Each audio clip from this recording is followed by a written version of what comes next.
Welcome back to section 3 of chapter 12. In this section, the next section, we are going to be looking at specific types of sequences and series. So we'll be able to focus down instead of having just the big ominous sequences and series and you have to kind of work your way through them. We're going to get a couple formulas that'll help you out a lot. So today we're going to be looking at arithmetic sequences and series.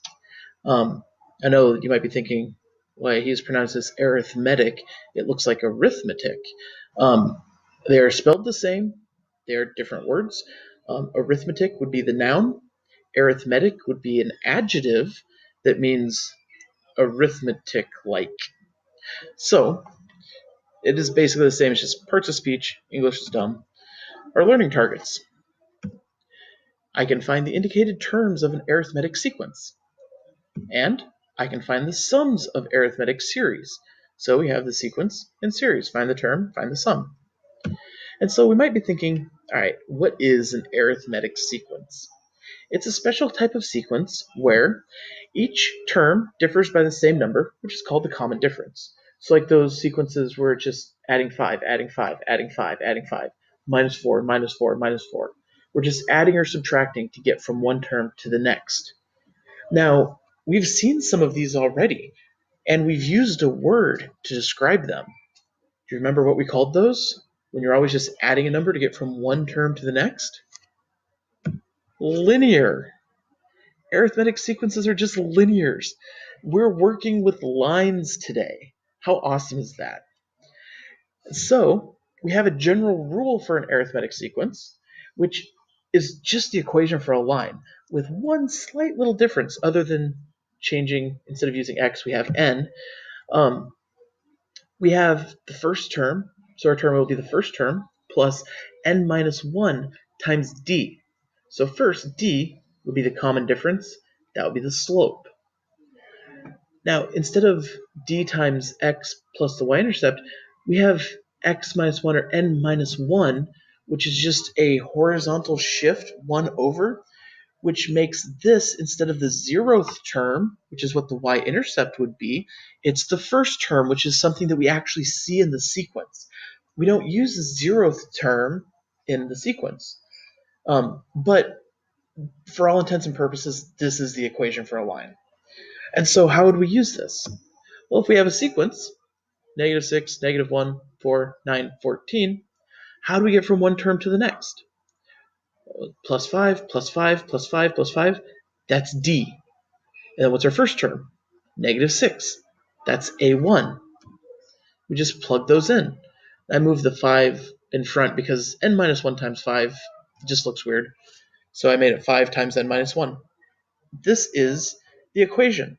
Now, we had this question on the worksheet yesterday.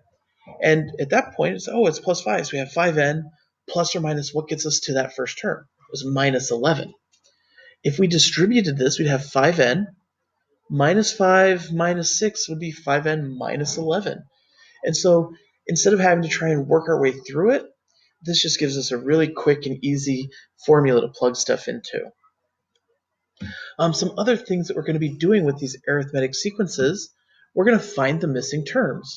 So if we have a sequence, 7 blank blank blank 13, we can find the missing terms. Sometimes this will be really easy and you'll be able to just say like, oh, it's going to be 5, 7, 9. This one, I chose one that's a little bit tougher so that's not quite so easy. And so there's a couple ways of doing it. Some ways will work if you have an odd number of spaces like we do now. It would make sense that this middle number would be the average. What if we only had 2 spaces? What if we had 4 spaces?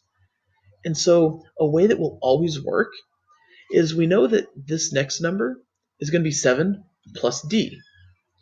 And then to get to the next one, plus d. And then plus d. And then plus d will equal 13. So 7 plus 4 d's is the number of spaces plus 1. It's the number of commas. 7 plus 4d will equal 13. We can solve this to find d. Subtract 7, divide by 4, d equals 3 halves, or 1 1/2. And so if we have our space with blanks, 7 plus 3 halves, or plus 1 1/2, is 8 1/2. Plus 1 1/2 is 10. Plus 1 1/2 is 11.5. Plus 1.5 gets us back to 13. And so that's a way that works for any of these find the missing term questions. Another type of question is find the nth term. And so we could have, we know a couple terms, find the nth one, find the 11th in this case. Few ways you could do it. You could do it kind of like this, and then find d. Let's see, we have 8, and then plus d will be 9, plus d will be 10, plus d will be 11, whatever that'll be. Or another method, which that way works. Another method is we could take that general equation that we saw in the previous slide, and these n's and 1's don't have to be there. We could make them any number we want as long as we change everything.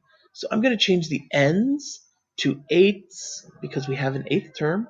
I'm going to change the 1's, both of them, to 3's because we know a 3rd term. So we have A8 is going to equal A3 plus 8 minus 3 times D. Notice both n's change to 8. Excuse me, and both 1's change to 3. We can plug in A8 is 13, A3 is 20.5, and then 8 minus 3 is 5. And we can solve for D, subtract the 20.5, and then divide by 5 to get D equals negative 2.5. And now we could just go from there to here. So 13 minus 2.5 minus 2.5 minus 2.5. That would work. But what if instead of looking at for A11, we were looking for A27? I wouldn't want to subtract 2.5 that many times. But we can plug it into here. This can stay A3. It could be A8 if we wanted to. As long as this number, this 3, matches this one, it's fine. And then we can change the 8's to 11's. Because we're finding the 11th term will equal the 3rd term plus 11 minus 3 times our difference, which we just found. We can plug in the 3rd term. It's still 20.5. 11 minus 3 is going to be 8. 8 times negative 2.5 is negative 20. So we have 20.5 minus 20 is 0.5, which, if you start at 13, minus 2.5 is 10.5, minus 2.5 is 8, minus 2.5 is 5.5, minus 2.5, minus 2.5. We get to the same place. So that's just another way of doing it. There's lots of ways of getting to the answer. You can pick whichever way you want.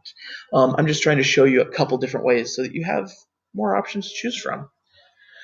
The last thing we're going to look at is arithmetic series. That's the sum of them.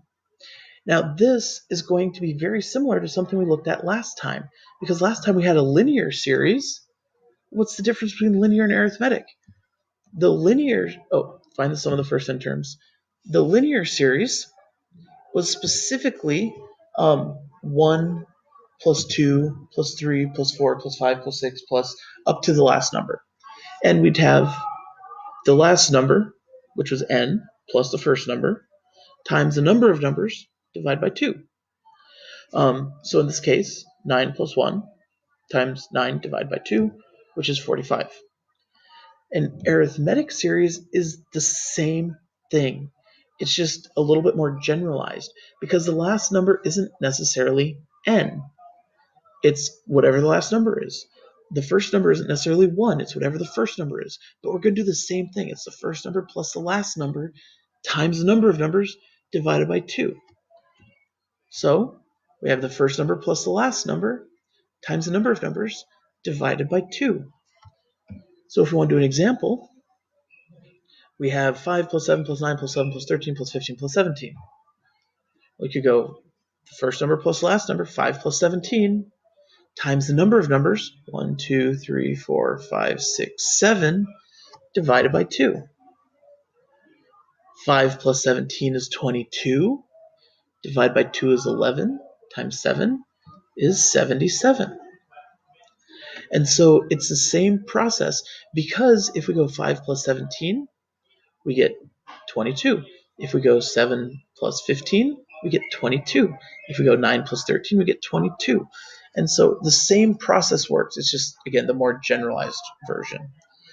Sometimes we'll be given it in summation notation. We want to find the fifth term of this. We just need the first term and the last term. We know the number of terms is going to be 5 because it's the fifth term. So let's find the first term. We just need to plug in 1. 3 times 1 minus 7 is negative 4. Find the fifth term. Plug in 5. 5 times 3 is 15. Minus 7 is 8.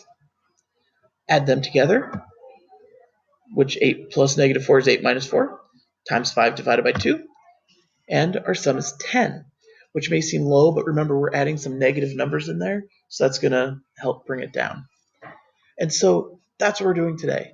It's working with lines, and it's working with lines. Who would think that we'd be working with lines at the end of Honors Algebra 2, yes?